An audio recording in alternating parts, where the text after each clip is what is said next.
Scoop, we've chatted to a few of the boys so far, and we've spoken about the year that was, but you came halfway through, so I guess how have the last few months been at Icon Park? Yeah, no, it's been amazing. Pretty crazy couple months, that's for sure. Certainly learned a lot about the game and what it requires to compete with the highest level. So yeah, it's been awesome. Now that the season's done, obviously it's still pretty fresh, but will you take the time to reflect on kind of a whirlwind last few months for you? Yeah, no, definitely. I think the season ending does bring about a bit of reflection, which is nice. It's been a pretty crazy couple months. Getting a few opportunities to play AFL footy, it was pretty cool and something I won't forget. But yeah, I'll definitely take the next few weeks to try and switch off a bit and recharge. This time last year, you were winning a Coates League Grand Final out on this ground, and unfortunately missing out on the draft. Could you ever imagine that it would pan out the way it has in the last few weeks? Yeah, nah, like not in my wildest dreams, really. Certainly not. So yeah, I'm so thankful for all the people that have helped me to get here and for the opportunity. It's been really cool. You got an 18-month contract when you arrived here in the mid-season draft, and I'm sure the message would have been to, take your time and work through things and become a player for the future. Getting those 2 games under your belt, though, must have been a massive thrill for you in those last 2 weeks of the home and away season. Yeah, no, it certainly was, and I think whilst it was so exciting and just a dream come true, it also filled me with a lot of confidence going into the pre-season that I can compete at that level.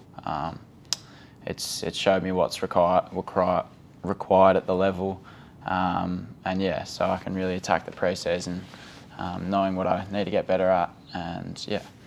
Just want to delve into that a bit deeper. When we spoke after your debut, obviously the emotion was still very much there from playing your first game alongside Ash.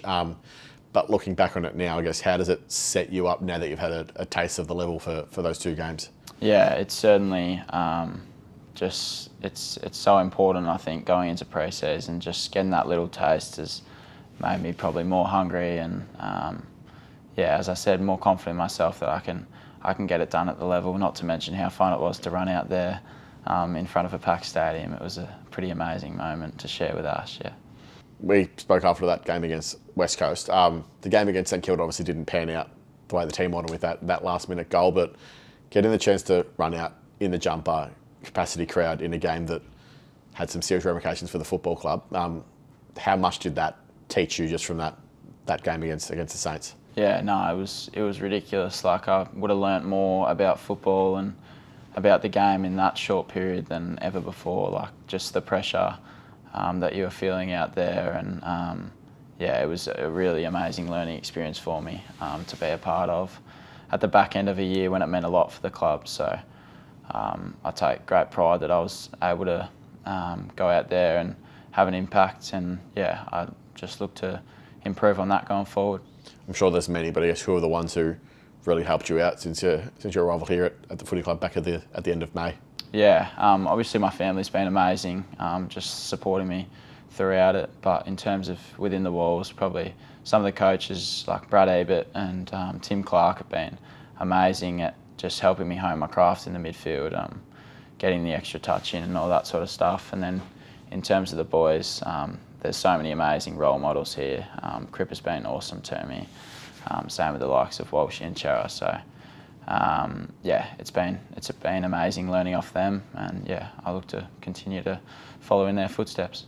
What about the family? Have they gotten their head around being a footy family now?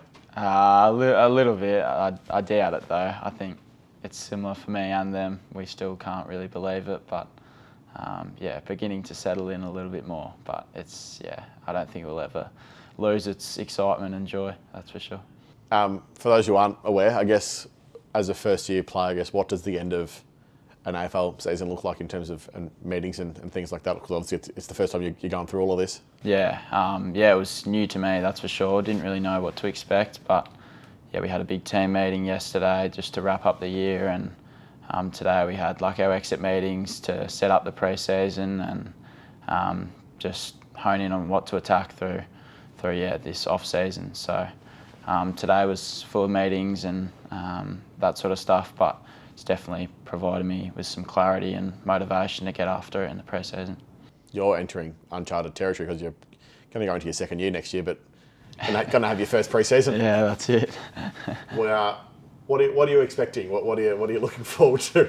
Yeah, no, I'm expecting it to be pretty difficult, but I do enjoy that side of the game. I love to work hard, so I think it's going to be awesome, and I think building connections during that will be so good and hold us in good stead for the season. So, yeah, I'm so excited to attack it and get going.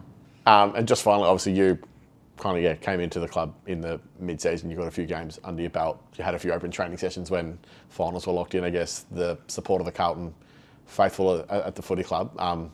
You must have felt that very quickly in those short amount of weeks. Yeah, no, you do. You definitely feel the presence of the fans. I think it's so amazing. I've never been a part of something that has so much support and love behind it. So it's been pretty crazy. Like that open training, I remember I've never trained in anything like it. Like it was pretty amazing. So yeah, so excited for what's to come, and to get out there hopefully in front of the fans will be another dream come true. Just finally, one last question. On the record, can you tell us about the nickname Scoop? Yeah, I don't know how that came about, but Well, there's a clear reason why. yeah, no, there is. Dad works for an ice cream company, so I think that sort of came down to me, and now I've got Scoop, I reckon. So we'll see if it sticks or not, but I don't think it's the worst that boys have got. It's not a great story, but that's the story behind it, isn't it? Yeah, there's not much to it, but I mean, it gives the boys a laugh, so we'll stick with it. Thanks, Scoop. No worries.